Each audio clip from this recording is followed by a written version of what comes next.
Eh bien, c'est un ouvrage qui a été fait, je dirais, dans la même logique que le précédent, qui était La vie secrète de Montmartre.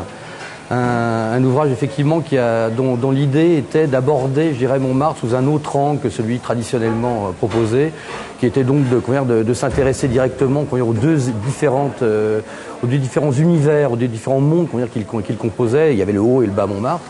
Et cette fois-ci, donc avec la vie secrète du quartier latin, parce qu'il s'agit bien cette fois-ci de ce quartier aussi célèbre, aussi riche et même plus historique que Montmartre, dans lequel effectivement j'aborde, je dirais, l'univers à travers ces différents villages. Les villages sont multiples. Donc le premier, effectivement, celui qui est au cœur, c'est la place Maubert.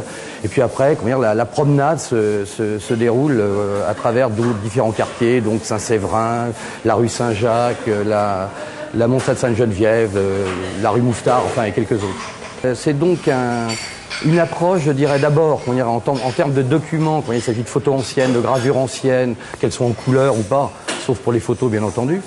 Mais aussi à travers, je dirais, les témoignages des gens, parce que ce qui me semble le plus efficace et le plus performant, c'était non pas d'aller, je dirais, rédiger un texte d'impression, de souvenir ou d'histoire, mais plutôt de faire témoigner les gens de l'époque. Alors l'époque, pour la resituer un peu, même si je couvre et j'explique un peu quel est l'univers du quartier latin depuis ses origines, c'est surtout, je dirais, à travers les documents photos et les témoignages, entre cette période qui va à peu près de la fin du Second Empire à 1920.